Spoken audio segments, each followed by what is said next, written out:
किरण जी, बहुत बहुत धन्यवाद हमसे बात करने के लिए। इस बार का सेशन भी लाइक प्रीवियस वंस बिल्कुल वॉश आउट हुआ।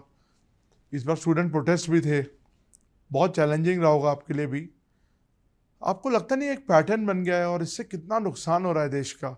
और एक चीज़ जो बार बार सब सवाल पूछते हैं कि क्या सरकार की जिम्मेदारी ज़्यादा बड़ी बनती है एक सेशन को चलाने में या विपक्ष की? जब कोई आदमी ये ठान लेता है कि उसको काम ही नहीं करना है, तो आप जितना भी मनाओ कुछ होने वाला नहीं है। ये पैटर्न तो कांग्रेस पार्टी की वजह से हुआ है। हम तो बच्चे नहीं ना कि उसको खींच के ले करके ज़बरदस्ती बिठाएगा। हम तो ज़्यादा से ज़्यादा अनुरोध कर सकते हैं, हाथ जोड़ सकते हैं। हमने बार बार अनुरोध किया कांग्रेस पार्टी को कि आप आइए पार्लियामेंट में बहस कीजिए। वो करना ही नहीं चाहता है। अब तो कांग्रेस पार्टी के एमपी ये समझते हैं कि वो एमपी इसलिए बने कि उसको हंगामा करना है, चिल्लाना है, गाली देना है। ज़्यादातर जो एमपीओ से मैं बात करता हूँ वो भी भूल चुके हैं कि उसको सदन में बोलना है। एक आदत सा बना दिया ना।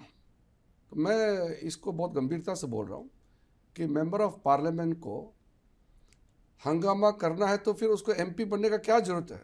वो तो सड़क पर प्रोटेस्ट कर सकते हैं। इस देश में कोई भी आदमी अगर उसको प्रोटेस्ट करना है तो कहीं भी कर सकते हैं ना। तो एमपी तो इसलिए बनते हैं कि आप लोगों का समस्याओं को लेकर के वहाँ मुद्दा रखना, सरकार से सवाल पूछना और सवाल का जवाब देना सरकार का काम है। तो मैं ये मानता हूँ कि अब कांग्रेस पार्टी के एमपी सारे के सारे लोग ये मान चुके हैं कि उनका काम बोलना नहीं है, उनका काम हंगामा करना और ये गाली देना, ये सोचता But है। sir, Rahul Gandhi all throughout said that they want Amit Shah to come in the house and explain why the pellet guns were fired and why the AK-47 in Bihar was, you know. But in the end, when Amit Shah also said that he's ready to talk, but unfortunately, stalemate continued. Actually, Congress party got scared to face the parliament. That is why they made the excuse of running away from the discussion. When government is ready to answer every question and also to explain the circumstances and other details, the Congress party started running away simply because they were not in a position to face the reality. And the Congress MPs, most of them are first time MPs, very unfortunate. But sir, हमने देखा पूरे नारे कि वो बार बार home minister को आने के लिए बोल रहे थे और वो मिसिंग करके आपने देखा पोस्टर्स लगाए और किस तरह की भाषा का भी वहाँ पे इस्तेमाल हो रहा था। तो आपको लगता नहीं कि अगर सरकार पहले ही आ जाना चाहिए था बताने के लिए होम मिनिस्टर को? अरे हम तो पहले दिन से कह रहे थे करके हम चर्चा चाहते हैं, लेकिन तुरंत कैसे जब बिजनेस लिस्ट हो गया तो हमने कहा कि हम जवाब देंगे, समय पे चर्चा करेंगे। उनको मानना ही नहीं, वो तो बहाना कर रहे हैं। पार्लियामेंट शुरू होने से पहले से ही वो नाराबाजी शुरू कर दिया था, पहले दिन से लेकर के आखिरी दिन तक। पार्लियामेंट में जो तय होता है वो तो बिजनेस तो सरकार देते हैं, उनको मालूम है। हमने सारा बिजनेस लिस्ट करके टाइम अलॉटमेंट करके कितना घंटा किस विषय पे चर्चा करना सारा तय कर चुके हैं। प्रॉब्लम क्या है कि कांग्रेस पार्टी के एमपीज और कई सारा एमपीज मुझे आकर के कहते हैं कि कुछ कीजिए और पार्लियामेंट का चलाइए। मैं बोलता हूँ कि मुझे क्यों बोलते हो, आप राहुल गांधी जी को बोलिए ना। तो पार्लियामेंट में तो राहुल गांधी जी जो बोलते हैं कांग्रेस वाला तो वही करते हैं। नहीं, लेकिन सारा ऑपोजिशन ही साथ था इस बार। तो कोई साथ नहीं था, वो सब नेता बोला है इसलिए वो खड़े हो गए।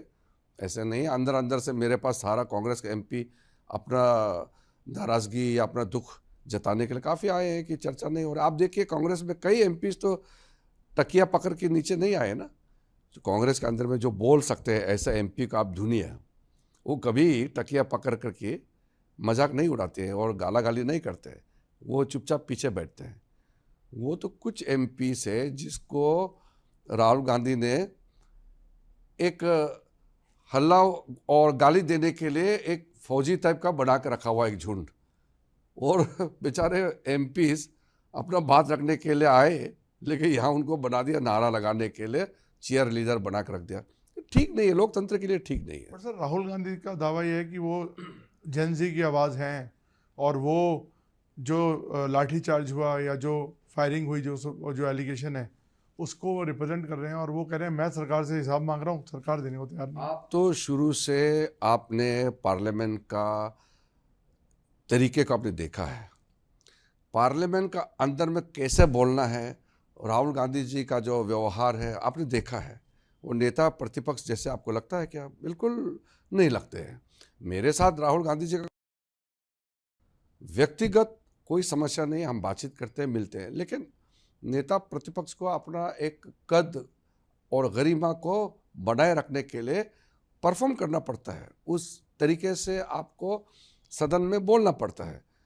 तो जैसे राहुल गांधी जी ने अपना तौर तरीका अपनाया, उसका एमपी लोग भी वैसे ही व्यवहार करने लग गए हैं।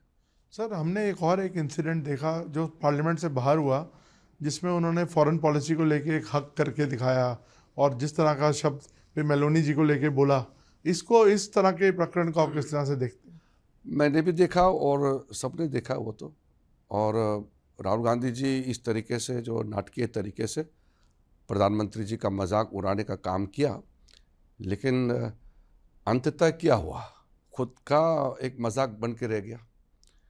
अपने पद, अपने अपने जो कैरेक्टर है उसको उसने बुरी तरह से घायल किया है। उससे उभरना मुश्किल है अब। बट सर, एक और एलिगेशन है जो समाजवादी पार्टी भी कह रही है कि चंदा चोरी जो हुई है राम मंदिर में और जो दूसरे मुद्दे हैं, उससे भी सरकार बचने के लिए आके डिबेट में नहीं आई। नहीं, ऐसा नहीं। हम तो छात्र का आंदोलन को लेकर के चर्चा के लिए तैयार थे।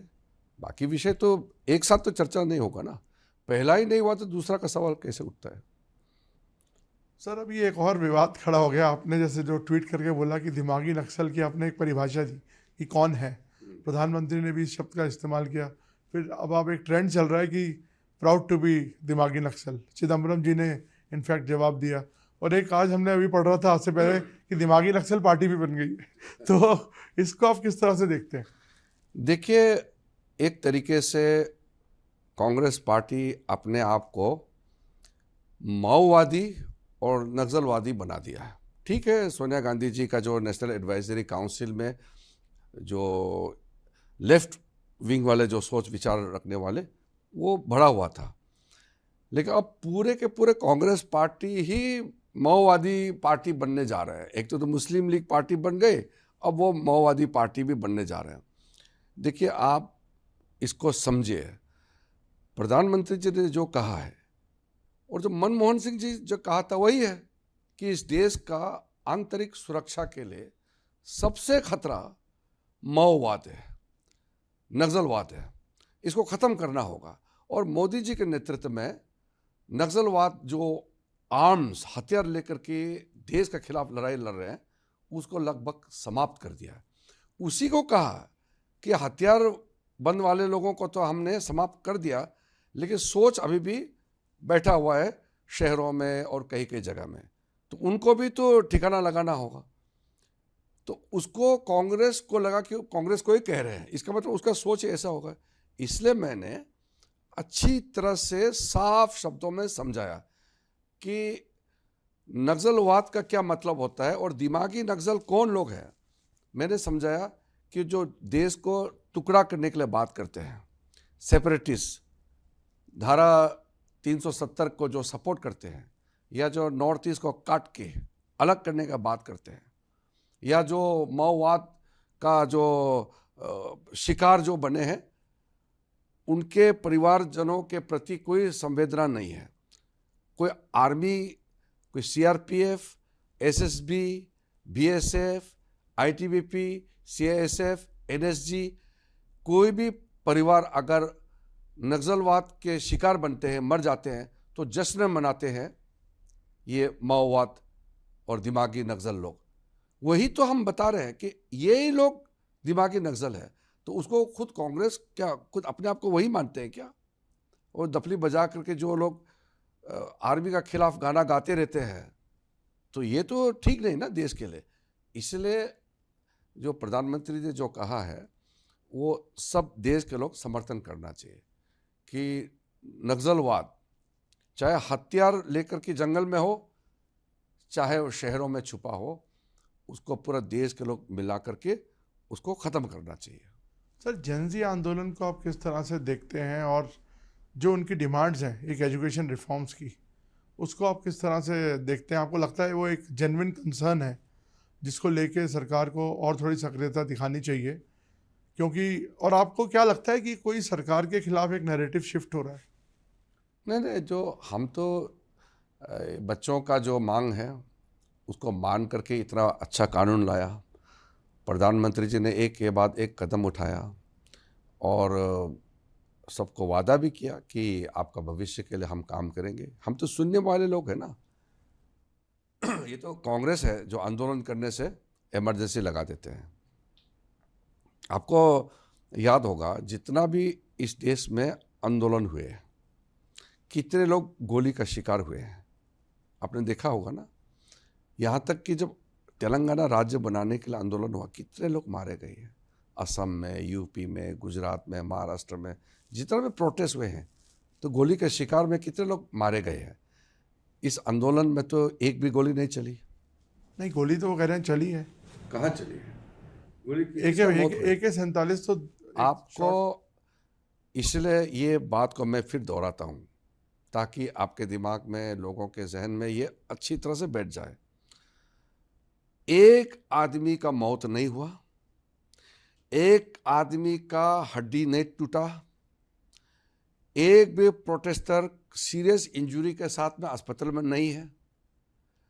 इतना बड़ा आंदोलन हजारों में आए और छात्रों के आड़ में कितने क्रिमिनल्स आए और आधे से ज़्यादा लोग, चाहे वो आम आदमी का पार्टी हो, चाहे दफली बजाने वाले लोग हो, चाहे वो भीम आर्मी के हो या वो समाजवादी के हो, कितने लोग आकर के उकसा करके वो लोगों को वायलेंस करने के लिए उकसाया, फिर भी एक मौत नहीं हुआ।